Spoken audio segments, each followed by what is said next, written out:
So hi guys, so may mga nagtatanong pala sa akin kung kumusta daw dito sa sa Canada ngayon. Kasi marami silang nababalitaan na umuwi daw ng Pilipinas na hindi daw tinatapos yung kontrata, na yung mga student umaalis agad kasi hindi nila kaya yung parang culture shock ba. So yun ang mga tanong sa akin. So may mga kilala din kami guys na na ganun actually. So may I think last year may nakilala kaming Pilipino na na dumating siya dito sa sa Canada as temporary foreign worker. Tapos take note guys, skilled yung pasok niya. Tapos wala siyang ginastos kahit piso. Wala siyang ginastos kahit piso. So nagtrabaho siya sa company. Actually yung company niya is Cargill. Tapos di ko alam kung anong agency. So dumating siya dito, nakilala namin, tapos yun tinulungan namin, binigyan namin ng kumot, ng pagkain kasi bagong dating so wala pang mga shadow gamit. So tinulungan namin siya. Tapos after a month, hindi niya kaya guys, hindi niya kaya yung trabaho. Hindi namin alam kung ano yung nangyari. Basta ang sabi niya lang sa amin, binubuli daw siya sa trabaho. So yun, after a month, nabalitaan namin umuwi na ng Pilipinas. So sayang nung opportunity ba or paano ba sabihin, sayang ba ng opportunity or sinayang niya yung opportunity or sinayang niya talagang opportunity? Kasi di ba ang daming Pilipino na gusto pumunta ng Canada, tapos siya andito na siya sa Canada, sinayang niya yung opportunity. Di ba, alam mo yun, nandito ka na sa Canada so kung binubuli ka sa company, edi magsabi ka sa company, sabihin mo kasi alam ko pag ganyan, sabihin mo lang sa manager or supervisor, then yung supervisor kakausapin yung nagbubuli sa'yo. Alam ko ganun kasi sa company namin bawal yung ganyan bawal yung mga ganyan na binubuli bawal yung mga ganun, may karampatang kaparusahan yun. Kaparusahan talaga, I mean tawag dito, may yun nga, yung halimbawa, isa-suspend ka ng isang araw, ganun. Ganun ng dito. Kaya lang syempre, nakakapanghinayang lang kasi 'di ba, andito na siya sa Canada. Siya lang mag-isa, 'di ba? May anak siya sa Pilipinas. Hindi ko alam kung ilan, 2 o 3. Asawa nandun. Tapos, pwede niya papuntahin yun dito after a year. O let's say after 6 months, pwede niyang papuntahin dito kasi skilled yung pasok niya So, sayang lang. Sayang lang talaga. Sayang. Tapos may mga nakikilala din kami, student din. Student umuwi ng Pilipinas kasi hindi kinaya ng tuition fee yung hindi nila kaya kasi malaki yung tuition fee guys. Hindi kaya ng hindi nila kinaya. Hindi ko alam kung paano nangyari kasi ang alam ko pag student ka, dapat meron kang pera na nakalaan para sa schooling mo. Hindi ko alam kung ano nangyari. Tapos yun, umuwi siya ng Pilipinas kasi nga hindi daw nila kaya na. So, hindi natin yun kasi malay natin may mga kanya-kanya tayong sitwasyon, di ba? Hindi naman porket nandito ka na sa Canada, mapera ka. Kasi baka akala nyo porket nandito sa Canada, dami ng pera. Hindi ganun yun, guys. So, kailangan mo magtrabaho dito. So, trabaho, tapos bills. Tapos trabaho ulit. So, nasa yun, nasa tao yun kung paano ka makakaipon. So kami, kagaya ko, kung halimbawa, sample ko lang, halimbawa kumikita ako ng minimum wage which is $15. Kung kumikita ako ng minimum wage tapos ako lang mag-isa, siguro kaya ko naman. Kaya kung ako lang kasi ang renta ko siguro 500 kada buwan. Tapos pagkain ko, malaki na siguro yung 500 na pagkain ko. So siguro makakaipon din naman ako kung ako lang mag-isa. 'Di ba? Pero kung kasama mo yung family mo, medyo ibang usapan na yun kasi mas malaki na yung renta mo nun.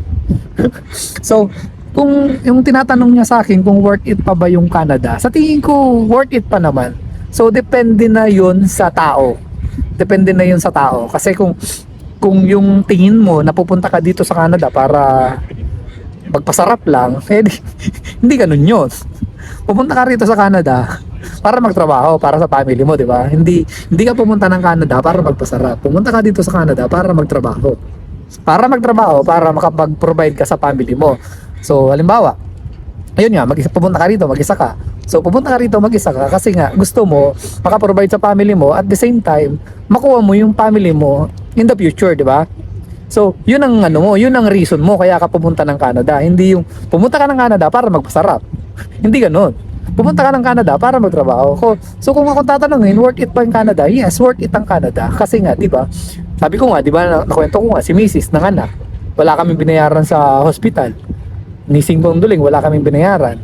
Tapos, naka-paternity ako ng 8 months. Tapos, nakaka-receive ako sa government. Di ba? So, worth it siya. So, nasa ano talaga yun? Nasa kanya-kanyang kanya-kanyang pag-ano ng tao. Kasi minsan kala nila ganun lang kaano din. Gala nila ganun lang kasimple na pagpupunta ka ng Canada, masarap ng buhay. Hindi ganun 'yun. Tapos kala nila sobrang madaming trabaho dito. So medyo hindi rin totoo yung ano ngayon, yung ano na 'yon, yung sinasabi na ganun na medyo marami daw trabaho ngayon dito. Kasi sa totoo lang guys, marami yung walang trabaho ngayon. Yun ang totoo. Marami yung walang trabaho kasi nga marami yung mga pumapasok dito na immigrant. Hindi lang naman Pilipino yung mga pumapasok na immigrant dito sa Canada. Maraming pumapasok dito guys na immigrant sa Canada, hindi na Pilipino. Lalong-lalo na ngayon, ang taas ng mga bilihin ngayon guys. As in, ang taas ng bilihin. Dati, pag magpupunta kami ng Walmart, yung $100 namin, okay na yun for isang linggo na pagkain namin. Ngayon, I think pumapatak na kami ng $200 na doble guys.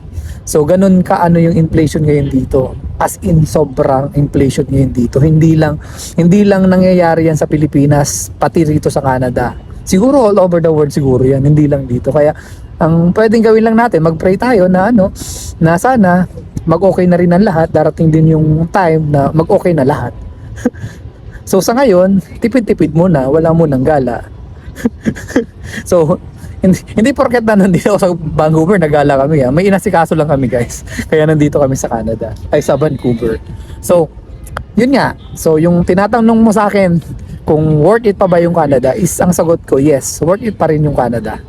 Kung may pagkakataon kayong makapunta, kung may chance kayong makapunta, tapos wala kayong babayaran, grab mo yung opportunity na yun. Kasi, maganda talaga dito guys sa Canada. Kung sa maganda.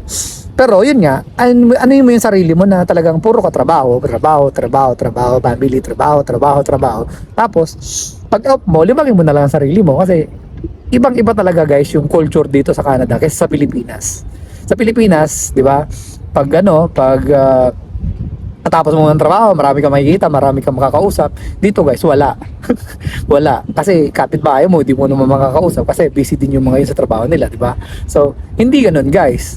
So, anin mo yung sarili mo kapag pupunta ka rito, talagang trabaho para sa family, para sa family kaya ka pupunta dito ng Canada. So, yun muna guys. Yun lang masabi ko. Kung ikaw pupunta ka ng Canada, siguraduhin mo na buo yung loob mo na buong loob mo sa mga mangyayari sa'yo dito kasi di ba malungkot talaga dito guys, lalo kung mag-isa ka lang, malungkot talaga dito. Pero yung lungkot na yun mapapalitan yun ng saya pag dumating yung family mo. So it takes time lang talaga. So start ka muna sa baba, then darating yung panahon na makukuha mo yung family mo. So yun muna guys. So pa-like ng YouTube channel namin at pa-subscribe and then pa-share na rin. At kung may tanong ka, message mo lang kami. Salamat! Bye!